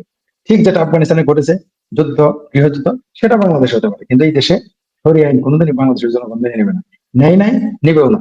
জি, ধন্যবাদ। জি ফরিদ ভাই, আপনার কলিমুল্লাহ স্যার ঘুরে গ্রেপ্তার হয়েছিলেন, রাত্রে আমার একটা মেসেজ বলবো পাঠিয়ে দিয়ে গেছিলেন। সেটা হলো, মেসেজটা হলো, আপনি জানেন চীনে প্রধানমন্ত্রীর আমন্ত্রণে ভারতের প্রধানমন্ত্রী যাচ্ছেন, জি, রাশিয়ার প্রেসিডেন্ট আসতেছেন। চীন, ভারত এবং রাশিয়া একটা ঐক্যবদ্ধ হওয়ার চেষ্টা করা হচ্ছে, এবং আমরা যা শুনতে পাচ্ছি যে আমেরিকা যে বাংলাদেশে অবস্থান নিচ্ছে বা বাংলাদেশে ঘাঁটি করার যে প্রক্রিয়া, সেই প্রক্রিয়ার বিরুদ্ধেই এরা 3 দেশ ঐক্যবদ্ধ হচ্ছে। এই বিষয়ে কি বলবেন? ধন্যবাদ আপনাকে, সেই সাথে আপনার দর্শকদেরও অসংখ্য ধন্যবাদ ও শুভেচ্ছা তরাত্রে তার অনুষ্ঠানটি দেখার জন্য। এটা একটা খুবই গুরুত্বপূর্ণ বিষয়। আসলে ওই যে কলিমুল্লাহ স্যার যে বলতেন এই সরকার পড়ে যেতে পারে, পড়ে যেতে পারে, এটাই কিন্তু আসল ঘটনা। তো এই যে যে 3 শক্তি, সরাসরি আমরা এখানে 2টি পরাশক্তি এবং ভারত পরাশক্তির দাবিদার, এই 3টি শক্তি, 3টি মহাশক্তি, এই 3টি শক্তি ঐক্যবদ্ধ হওয়ার কি কারণ? কারণ হচ্ছে তারা আমেরিকার ঘাঁটি বাংলাদেশে মেনে নেবে না। এটাই স্বাভাবিক, এটাই স্বাভাবিক। আপনি আপনার ঘরের পাশে, আপনার বাড়ির পাশে আপনার প্রতিপক্ষকে ঘাঁটি করতে দেবেন না, যেটা রাশিয়া ইউক্রেনে করতে দেয়নি। এখন রাশিয়া জিতেছে না হেরেছে না ঠকেছে, রাশিয়াকে যুদ্ধে নামিয়ে রাশিয়ার অবস্থা খারাপ করে ফেলেছে, সেটা অন্য প্রসঙ্গ, কিন্তু সেটা মেনে নিবে না। তো এই যে যারা এটা এখানে করতেছে, এই 3 শক্তি যখন ঐক্যবদ্ধ হবে এবং এটা যদি টিকে যায়, তাহলে ইউনুস সরকারকে বিদায় নিতে হবে, এটা আপনি লিখে রাখতে পারেন। এখানে ঘাঁটি করা তো দূরের কথা, একেবারে ইউনুস সরকারকে, এনজিও গ্রাম সরকার যারা আছে তাদেরকে গাট্টি বিস্কা বেঁধে এই দেশ ছেড়ে চলে যেতে হবে। আর না হলে জনগণের হাতে এরা হাতে যদি পড়ে, জনগণ এদের পিছিয়ে ফেলবে। কারণ এরা দেশের অর্থনীতি, সমাজনীতি, রাষ্ট্রনীতি, গণতন্ত্র এবং বাংলাদেশের যে অবস্থা সৃষ্টি করেছে, কর্মক্ষেত্রের যে হাল, ব্যবসার যে হাল, এই দেশের জনগণ এদেরকে বরদাস্তি করবে না, এদের একেবারে স্ম্যাশ করে ফেলবে। আমাদের যেমন করে ভাষায় বললে যে পেটে পাড়া দিয়ে নারী পুরি বের করে ফেলবে, এরকম অবস্থা সৃষ্টি হবে। আপনি যেটি কথাটা বললেন, রাশিয়া, চায়না এবং ভারত, এরা যখন বৈঠকটা করবে এবং বৈঠক সফল হবে, আপনি নিশ্চিত থাকুন, তারপরে কোন সরকার থাকবে, কোন সরকার আসবে তা আমি জানি না, কিন্তু এই ইউনূস সরকারকে আলবিদা জানিয়ে দিবে তারা, কোনো সন্দেহ নাই। কারণ আপনি বাংলাদেশের বুকে মার্কিন ঘাঁটি করার পরে তারা এখন আর এটাকে শেখ হাসিনার পতন হিসেবে দেখতেছে না। এই 3 দেশ আপনি দেখেন পরস্পর বিরোধী, ভারত আর চায়না। কত বছর পর নরেন্দ্র মোদী সেখানে যাচ্ছেন, ভারতের প্রধানমন্ত্রী সেখানে যাচ্ছেন, তার মানে কি? তার মানেটা কি? চীনের সাথে আসলে চীনের যেত না। যেদিন আসিফ মনিরকে, পাকিস্তানের জেনারেলকে আমেরিকার হোয়াইট হাউসে মোটামুটি মাসাল্লাহ চা কফি খাওয়ানো হয়েছে, সেদিনে আমি ধরে নিয়েছিলাম যে চায়না এবং ভারত রাশিয়া একটা কিছু ঘটাবে, একটা কিছু ঘটাবে এইটা, এবং এটা এইভাবে হবে, এত তাড়াতাড়ি হবে তা অনুমান করিনি। বাংলাদেশে এখন শেখ হাসিনা সরকারের পতন, এটা শুধু বাংলাদেশের আওয়ামী লীগ নিষিদ্ধ হওয়া, ছাত্রলীগ নিষিদ্ধ হওয়া, সরকারের পতন শুধু সেখানে সীমাবদ্ধ নেই। এখন এটা আন্তর্জাতিক ইস্যু হয়ে গেছে, যে কোনো মুহূর্তে যে কোনো কিছু ঘটতে পারে এই দেশে, এবং ঘটবেই। ভালো হোক, সেটা ভালো হতে পারে, খারাপ হওয়ার সম্ভাবনা বেশি, ভালো হতে পারে, সেই জন্য আমাদের অপেক্ষা করতে হবে। জি ফরিদ ভাই, আমরা যে তথ্য পাচ্ছি সেই জায়গায় হচ্ছে যে আওয়ামী লীগ গত পরশু 2 দিন আওয়ামী লীগ কেন্দ্রীয় কমিটির মিটিং করেছেন, এবং আপনার খুব কাছের মানুষ অসীম কুমার উকিল আমাকে বলেছেন, অসীম কুমার উকিল মানে আমাদের অনুষ্ঠানে আসবেন, তো আমার কথা বলেছেন আর যে 2 দিন মিটিং আছে, এবং কিছু গুরুত্বপূর্ণ সিদ্ধান্ত, যে সিদ্ধান্তগুলো আসলে আওয়ামী লীগ মাঠে নামবে, এবং সেই সিদ্ধান্তের পাশে কিন্তু আমরা একই সাথে আমরা দেখতে পাবো যে আমেরিকা, ইন্ডিয়া এবং চীনের চাপ একই সাথে গোটা একটা সম্ভাবনা আছে। এবং আপনি আরেকটা 71 আরেকটা 71 সালে মনে আছে, রাশিয়া ভারত যেভাবে বাংলাদেশ স্বাধীনতা বাংলাদেশের পাশে দাঁড়িয়েছিল, চীন ছিল না, কিন্তু এবার চীন এসে দাঁড়াচ্ছে বাংলাদেশের পাশে। এই বিষয়গুলারে আপনি কি দেখছেন? আন্তর্জাতিক রাজনীতি কিন্তু বাংলাদেশ একটা ফ্যাক্টর হয়ে দাঁড়ালো, এই বিষয়ে কি বলবেন? আনমিট করতে হবে। আপনাকে আবারও ধন্যবাদ। এই কথাটা আমি তখন বলতে চাইনি, আপনি যেহেতু টেনে নিয়ে আসলেন। মানে আমি তাদেরকে সতর্ক করতে চাইনি, ঘটনা এটাই। তখন কিন্তু শুধুমাত্র রাশিয়া ছিল, মানে সোভিয়েত ইউনিয়ন, ঠিক আছে, সোভিয়েত শক্তি, কারণ ভারত তখন এত বড় শক্তি না। ভারত তখন না অর্থনৈতিক ভাবে এত শক্তিশালী, না রাজনৈতিক ভাবে এত প্রভাবশালী, বিশ্ব রাজনীতিতে তারা এত গুরুত্ব ছিল না, এমনকি অর্থনৈতিক ভাবেও সামরিক ভাবে এত গুরুত্বপূর্ণ ভারত 71 সালে ছিল না।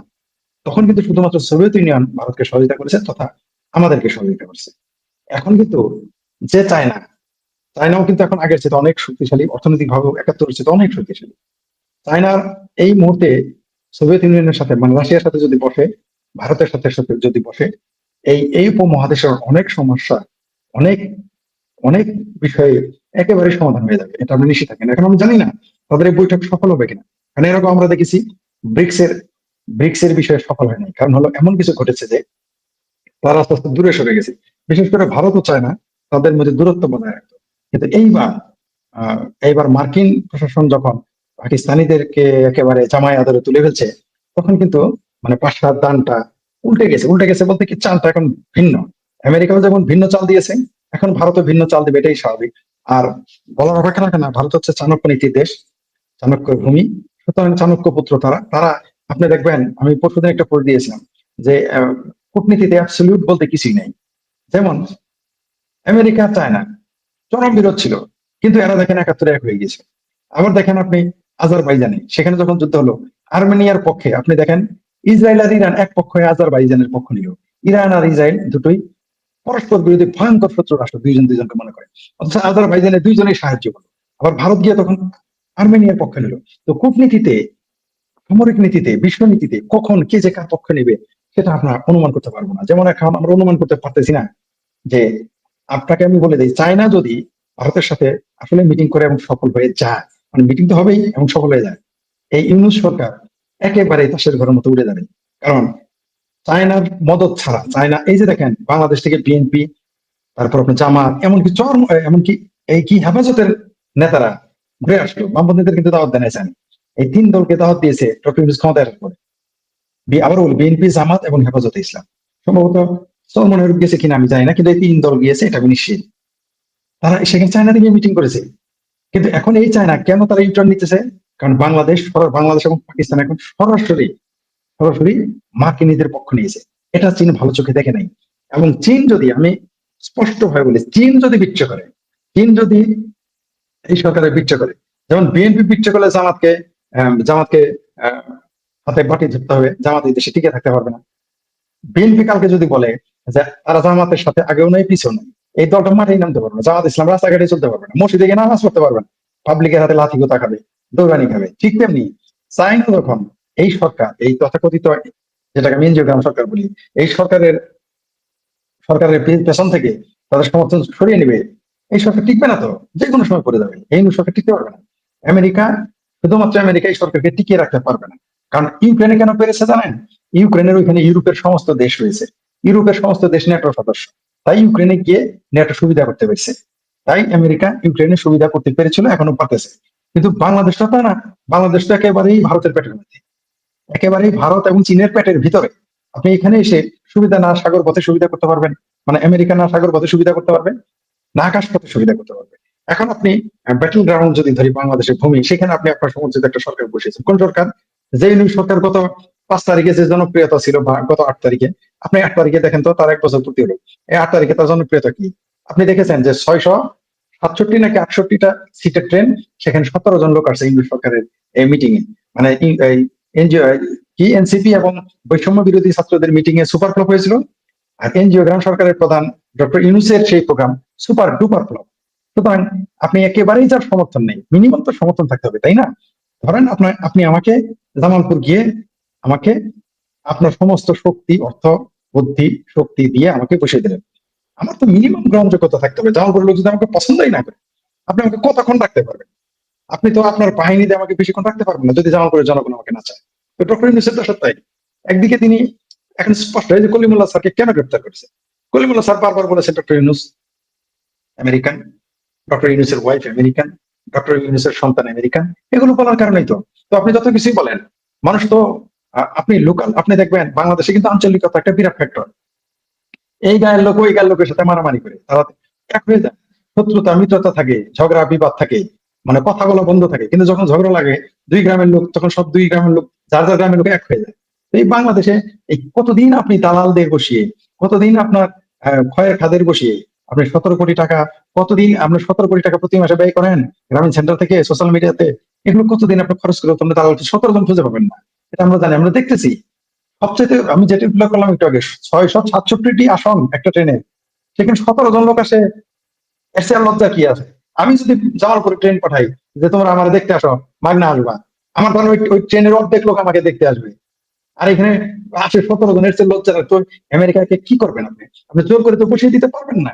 তো আমেরিকা এখানে ফ্লপ করবে যদি এদের মিটিং, যদি ভারত, চায়না এবং রাশিয়ার মিটিং সফল হয়। এবং শুনতেছি সেখানে নাকি ইরানও থাকবে, শুনতেছি, সত্য না মিথ্যা জানি না। আবার শুনতেছি সেখানে তুরস্কও থাকতে পারে। তো তুরস্ক না, সন্দেহজনক। এখানে আমি একটা বিষয় ফরিদ ভাই আমি একটু ক্লিয়ার করি আপনাকে।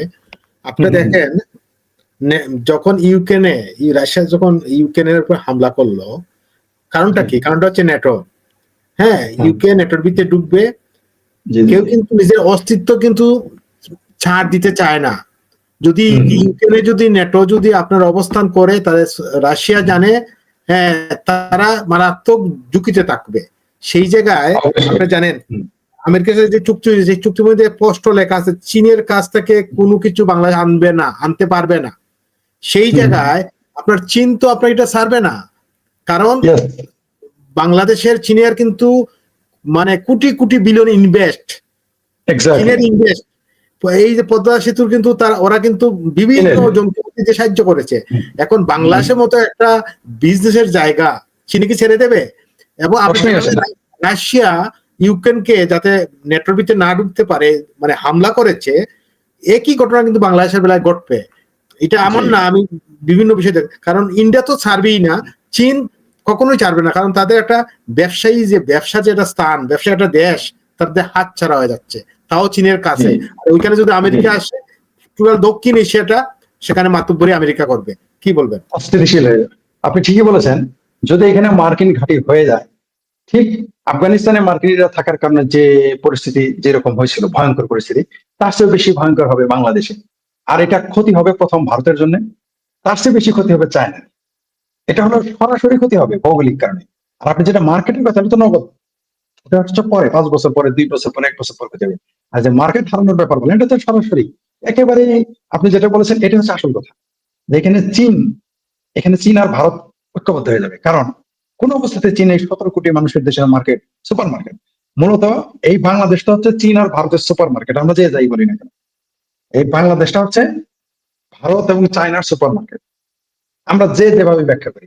আর বাংলাদেশ হচ্ছে চায়নার, ভারত হচ্ছে বাংলাদেশের কাঁচামাল আমদানির জায়গা।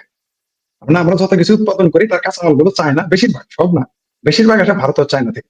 আমাদের ফ্যাক্টরি চায়নার মাল, আমাদের ঘরে কোথায় চাইনিজ জিনিস নেই, কোথায় আমাদের ভারত আর চায়নার জিনিস নেই। কালকে যদি ভারত ফুড চেইন বন্ধ করে দেয়, বাংলাদেশের দুর্ভিক্ষ লাগবে। পরশুদিন যদি চায়না বাংলাদেশের শিল্পের যে একটা আমদানির ব্যাপার মাত্র 1 মাস বন্ধ রাখে, বাংলাদেশের সব ফ্যাক্টরি বন্ধ হয়ে যাবে, একেবারে ক্লোজ। বাংলাদেশের মানুষ একটা সুইচ খুঁজে পাবে না, নষ্ট হলে একটা সুইচ খুঁজে পাবে না। যেই দেশে মাইলস্টোন কলেজে যখন দুর্ঘটনাটা ঘটে, ভয়ঙ্কর সেই মর্মান্তিক দুর্ঘটনা, আগুন লাগে, বিমান দুর্ঘটনা, মানে ট্রেনিং প্লেন যেটা দুর্ঘটনা ঘটে, সেখান থেকে আধুনিক হসপিটালে আসতে 10 টাকা হইলো ট্যাক্সি ভাড়া। আমি ওখানে তো ছিলাম, 18 নম্বর, আমি জানি। 10 টাকা হইলো লেগুনা ভাড়া, 10 টাকা হইলো বিআরটিসি বাস ভাড়া। রিক্সায় আসলে হাইস্ট আপনার কাছ থেকে নিবে 40 টাকা, সর্বোচ্চ নিলে 40 টাকা। আর সিএনজি তো যদি আপনি আসেন, মানে যদি আপনি বেশি ভাব দেখে আসেন, হাইস্ট আপনার কাছ থেকে নিবে 100 টাকা। সেই সিএনজি ভাড়া কিন্তু তারা 1000 টাকা চাইবে। সেখানে পায়ে হেঁটে আসলে আধা ঘন্টা লাগে না, 20 মিনিট। সেখানে 1000 টাকা নিচ্ছে। এই জাতীয় আমরা কালকে যখন চীন আর ভারত, বাংলাদেশের একজন ফুড চেইন আর একজন যদি এই যে মানে কাঁচামাল, শিল্পের কাঁচামাল এবং ইলেকট্রিক দ্রব্যাদি যদি বন্ধ করে দেয়, এই দেশে মানুষকে আমেরিকা থেকে আপনি গম 1 টাকার গম 3 টাকায় আনবেন কয় দিন? তো আপনি তখন এই যে চাইনিজ যে 10 টাকা দামের সুইচ, আপনি আমেরিকা থেকে আর সুইজারল্যান্ড থেকে আনবেন 1,000 টাকা দিয়ে? বাংলাদেশের মানুষের সেই মুরত আছে, ওই যারা শিল্পপতি তারাও তো পালিয়ে যাবে এই দেশ থেকে, মানুষ মানুষকে কামড়ে খেয়ে ফেলবে। এই দেশের মানুষ, আমি বলি আপনাকে, এই দেশে যদি দুর্ভিক্ষ লাগে মানুষ মানুষকে কামড়ে খেয়ে ফেলবে। কোনো ক্যান্টনমেন্ট, কোনো নেটো, কোনো সরকার তারা দেখবে না। 17 কোটি মানুষ, আপনি এখানে অস্থিতিশীল করতে বেশি সময় লাগবে না, কিন্তু সেটা আপনি সামলাতে পারবেন না। আর বিশেষ করে চায়না, এই তো আপনি যেটা দেখাচ্ছেন বাংলাদেশের ভবিষ্যৎটা, আমি এই দৃশ্যটা দেখতেই পারি না, বুঝছেন? আমি শুনেছি যে এই সাংবাদিক নাকি আত্মহত্যা করেছে, আপনি বলেছেন, এবং এই সাংবাদিক দুঃখে আত্মহত্যা করেছে। এটা আমার আমার খুব কষ্ট লাগে যে একটা ঠিক আমাদের এই দৃশ্যটা আপনি দেখেছেন। আজকে গাজা থেকে আজকে একজন পোস্ট দিয়েছে দেখলাম, সে লিখেছে যে জুমার দিনে আমি জোরে কথা বলতে পারতেছি না কারণ আমার পেটে ক্ষুধা, মানে ওই ইমাম বলতেছে। আর এও বলতেছে যে আপনাদেরও পেটে ক্ষুধা, শোনার ধৈর্য নাই, জুমার খুতবা কমিয়ে দিয়েছে, মানে যেটা 10 মিনিট 15 মিনিট হবে 20 মিনিট, সেটা তিনি 3 মিনিটে শেষ করেছেন। ক্ষুধার জ্বালা এরকম জিনিস, ক্ষুধার জ্বালায় আপনি বিধাতার নাম ভুলে যাবেন, আল্লাহ গড ভগবানের নাম ভুলে যাবেন, কারণ আপনাকে বাঁচতে হবে। খাদ্য যদি না থাকে কিছুই হবে না। তো যারা এখন যা করতেছে, এই চায়না যদি বেজার হয়, আমি সোজাসুজি বলে দেই, আপনি ভারতকে বেজার করে আপনি টিকতে পারবেন না। ভারতকে বেজার করে আপনি ক্ষমতায় আসতে পারবেন, যেতে পারবেন, কিন্তু চায়নাকে বেজার করে আপনি টিকতে পারবেন না 1 সপ্তাহ। ভারতকে বেজার করে আপনি 1 মাস টিকতে পারবেন না, এই বাংলাদেশ টিকবে না। আমেরিকা বেজার করলে তার 4-5 বছর লাগে, আমরা দেখলাম একটা কুর্সি উল্টাইতে অনেক সময় লাগে। কিন্তু ভারত আর চায়না যখন বলবে যৌথভাবে, যদি ভারত আর চায়না যদি যৌথভাবে মাঠে নামে, তাহলে এই সরকার 24 ঘন্টা টিকবে না, হাইস্ট 24 ঘন্টায় লাগে। তো আমি মনে করি এই বাংলাদেশ যদি এটা ফয়সালা খুব ইমিডিয়েট না হয়, তাহলে বাংলাদেশ গৃহযুদ্ধের দিকে যাচ্ছে, যুদ্ধের দিকে যাচ্ছে, এবং আপনি যে ছবিটা দেখালেন এরকম পরিবেশ আমাদের দেশেও হতে পারে। আমি খুবই চিন্তিত।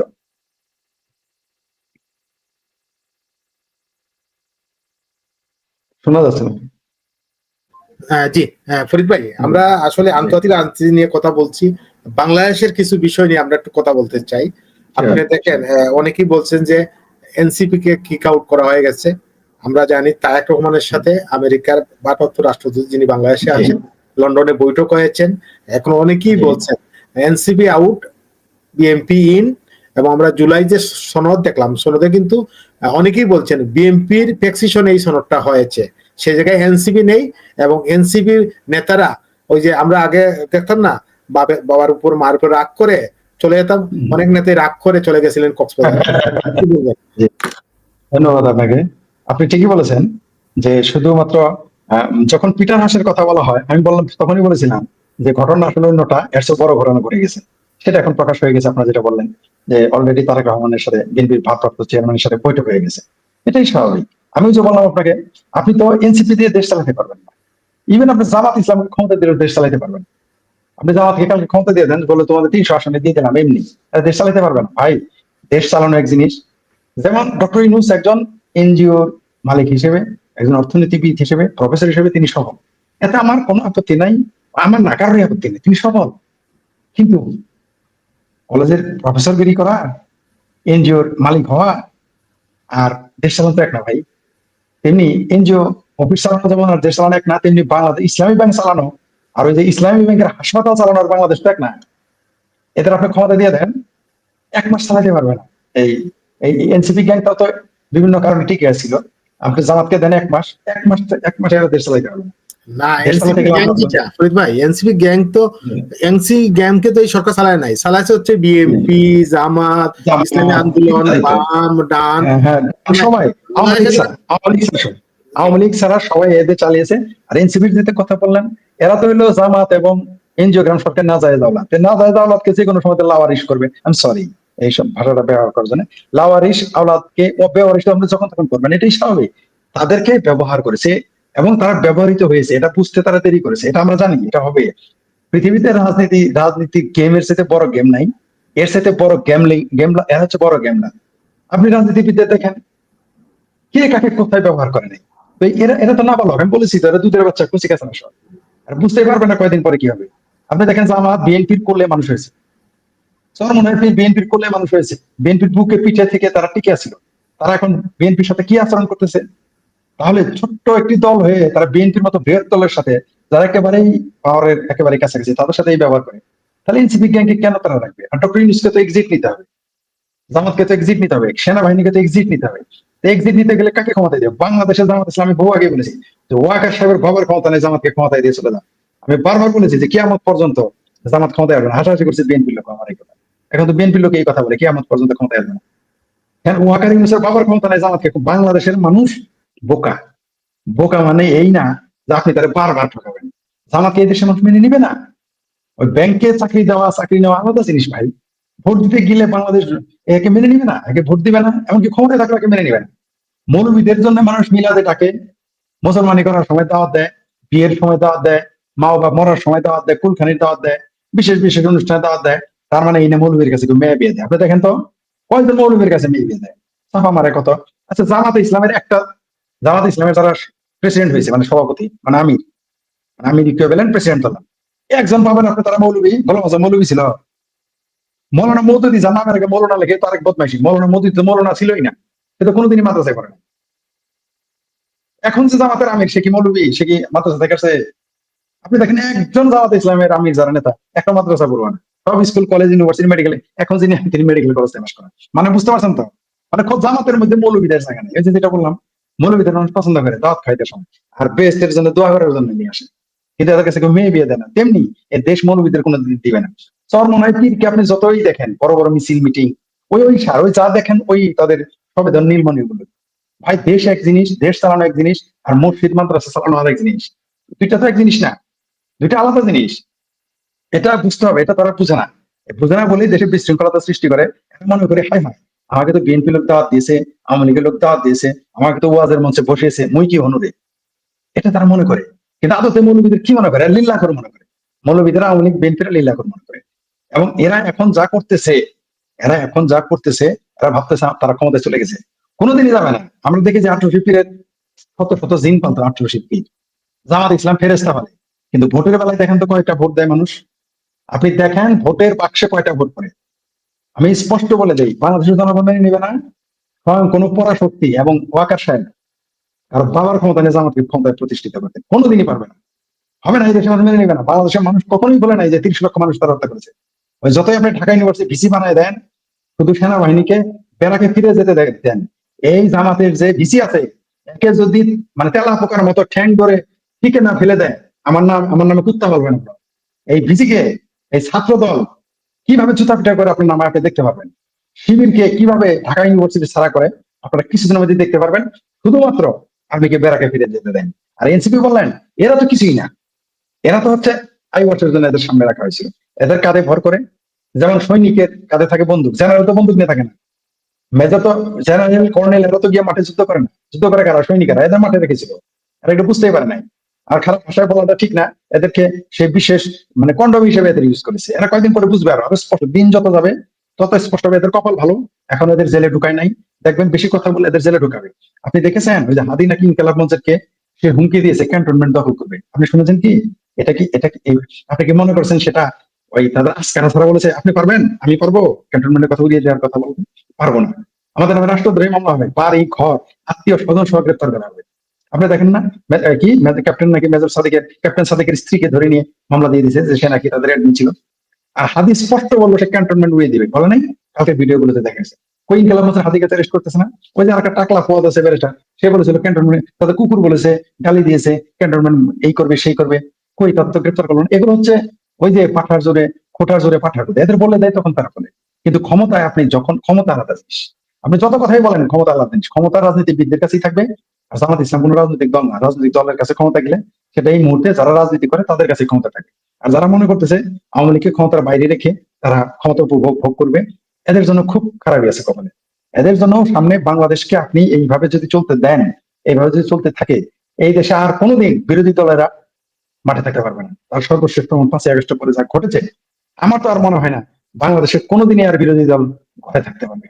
সেটা আমরা শেষ করে দিয়েছি। আর দুঃখজনক হলো সত্য যে মুসলিম প্রধান দেশগুলোতে গণতন্ত্র টিকে না। এটা আরো দুর্ভাগ্যজনক আমাদের।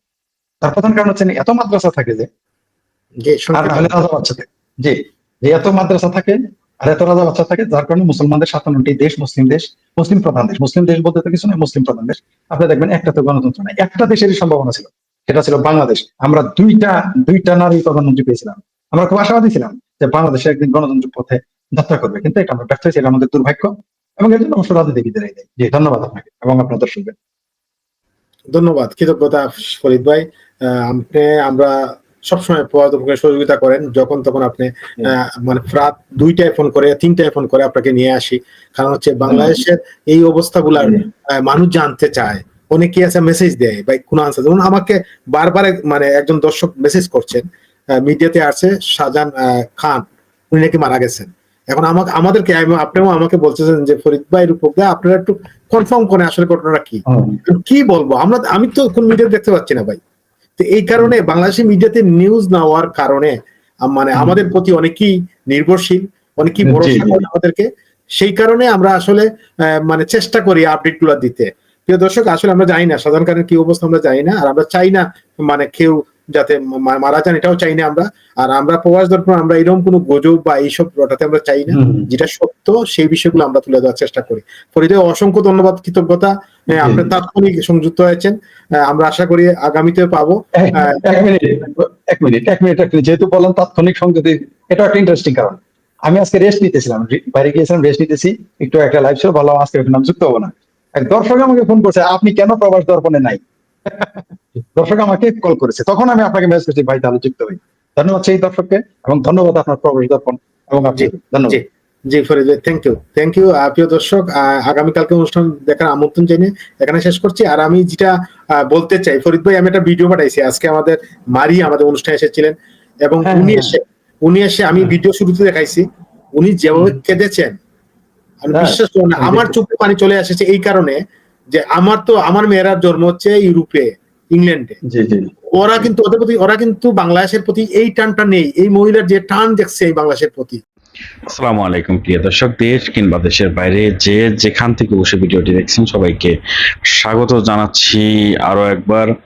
আশা করি পুরো ভিডিওটি দেখেছেন এবং বুঝতে পেরেছেন অত্যন্ত গুরুত্বপূর্ণ, অত্যন্ত প্রয়োজনীয়, বা দেশের বর্তমান যে পরিস্থিতি সেই পরিস্থিতি নিয়ে আলোচনা করা হলো আজকের এই লাইভ টকশোটিতে। বাংলাদেশের অবস্থা, বাংলাদেশ কোন দিকে যাচ্ছে, ডক্টর মোহাম্মদ ইউনূস 5ই আগস্টের পর ক্ষমতা গ্রহণের পর তার কি ভূমিকা, তিনি কিভাবে দেশ চালাচ্ছেন, তিনি কি আসলে সফল দেশ চালাতে নাকি ব্যর্থ, নানান মনে নানান প্রশ্ন উঠে এসেছে। প্রিয় দর্শক, এই যে বাংলাদেশের যে অবস্থা, সে অবস্থা নিয়ে আসলে কি বলতে চান, কি বলার আছে? বাংলাদেশ কি আগের চেয়ে ভালো চলবে নাকি আগের চেয়ে খারাপ চলবে? বাংলাদেশে কি চাঁদাবাজ, সন্ত্রাস এবং জমি দখল, রাহাজানি, টেন্ডারবাজি এগুলো আগের চেয়ে কমেছে নাকি আগের চেয়ে বেড়েছে? কমেন্টে জানাবেন। সবাই ভালো থাকবেন, সুস্থ থাকবেন। ভিডিওটি শেষ করছি। আসসালামু আলাইকুম।